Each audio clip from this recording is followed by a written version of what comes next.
What's up, Ragin Nation? How's it going? This is Alex Yu, and in this video, let's talk about Transformers Robots in Disguise. Transformers Robots in Disguise is the new Transformers animated series coming out in 2015, and actually, it's apparently a continuation of Transformers Prime / Beast Hunters. In fact, it continues where Beast Hunters left off.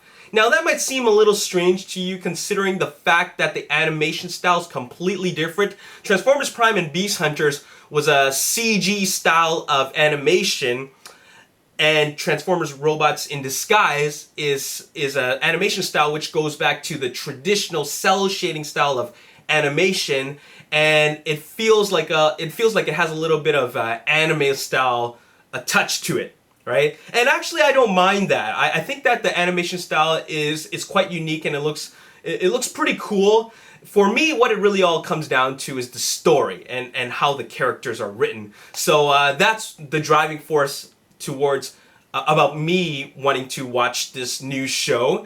But right now, they have some new promos for it. They showed off the official I guess a sneak peek trailer for this new show, Transformers Robots in Disguise, and it really gives you an idea of what it's gonna be like. First of all, we have Bumblebee as the new leader of the Autobots, okay? And they introduce four characters into this team of Autobots, and that is Sideswipe, who just looks.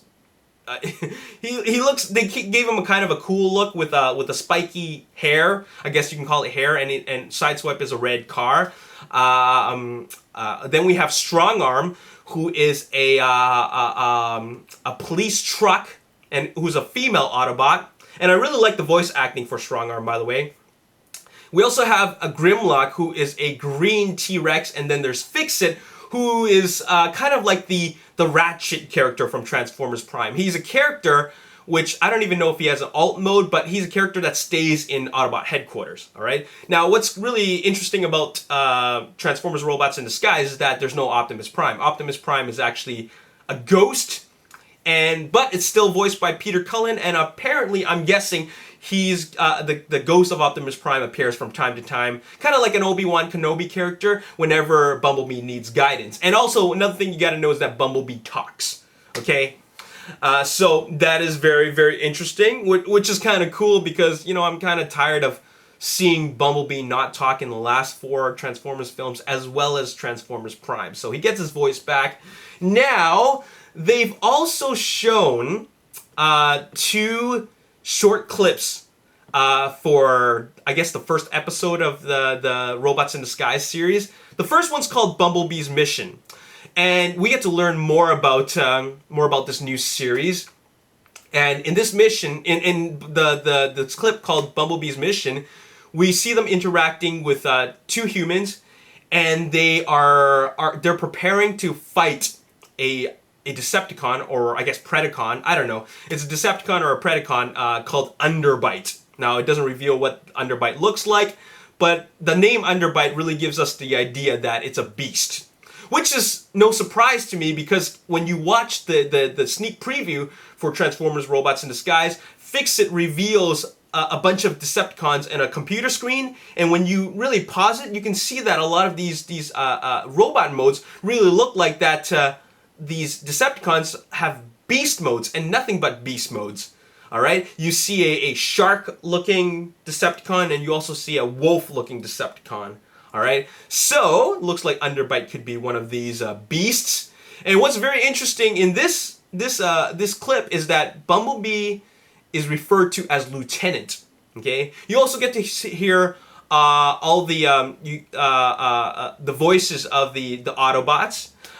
Once again, like I said, I really like the voice actress that plays the female voice actor rather that plays Strongarm. I think that was a totally fitting role. Grimlock is a green Dinobot, but what I'm really not used to, and it's something that I don't really like, is the fact that Grimlock doesn't have that kind of traditional Grimlock voice. Grimlock was originally voiced by Greg Berger, and he had this kind of like goofy, doofus kind of voice, like me Grimlock. You know what I'm saying? That is something that we're used to. That is something that really shows off what the Grimlock character is like, and that is he's kind of dumb. He's kind of a goofball. Right? Not a goofball, but a goof when it comes to logic, okay? He's not the smartest one around. But then they really changed the voice completely, and it really kind of changes the personality completely, like a full 100%. So I'm really not used to that, but considering that this is a full-on, new retelling of the Transformers story, you know what? We're definitely going to see a lot of big changes, okay? So Grimlock is now a green T-Rex with a different kind of voice. And Strongarm is a female who isn't called RC, okay? They have a female Autobot that's not called RC, okay?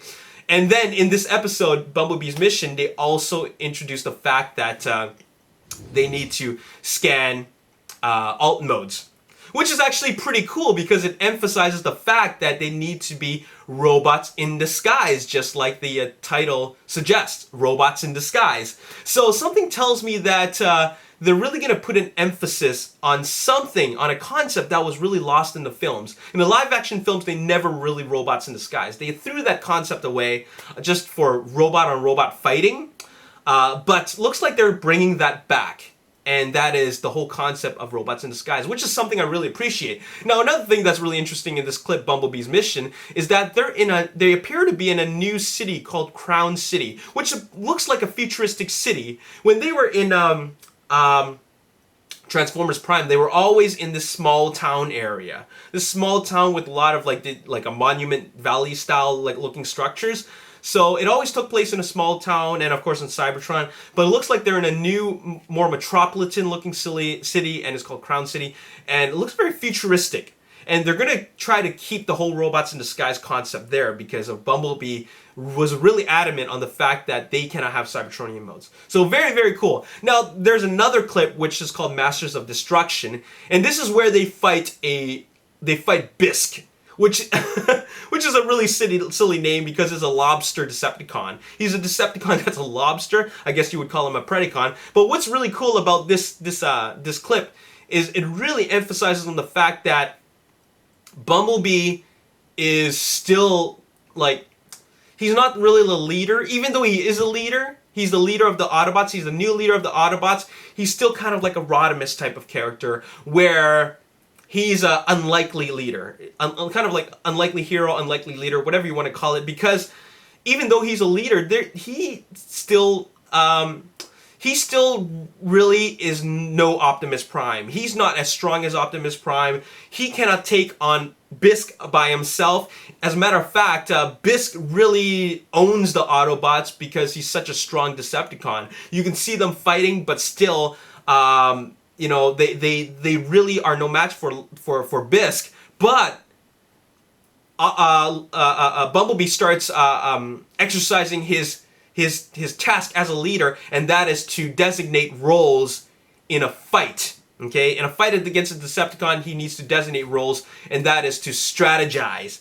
And after he starts putting these strategies together, then they are able to work as an Autobot team, which is really, really cool. It's not just all of them coming at Bisk, because that is just not very effective.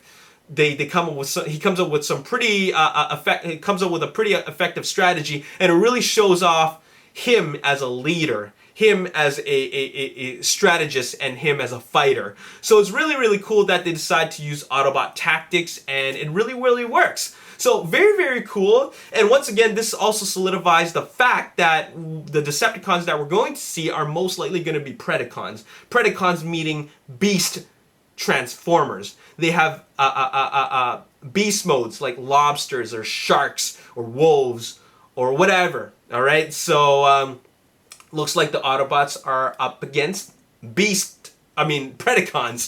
Alright, so there you have it. That's all I gotta say in this video. I just want to give you my thoughts and feedback about what we've seen so far from the new Transformers Robots in Disguise series that's coming out in 2015.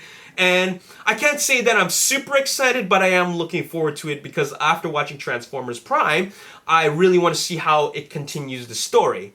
So this is going to be very, very different and also a very strong departure from what we're used to. All right, but it's also kind of cool to know that they're going into traditional cell shading animation. All right, so there you have it. That's all I gotta say in this video. What are your thoughts about these new clips? I'm gonna leave you the links in the description box below so you can check them out and let me know how you feel about them down below. As always, if you enjoyed this video, hit the like button, subscribe to the YouTube channel, like me on Facebook, the Ragin Nation. Also follow me on Twitter at Ragin Nation. My name's Alex. Thanks for watching. I'll see you next time. Peace. Stars have no business here.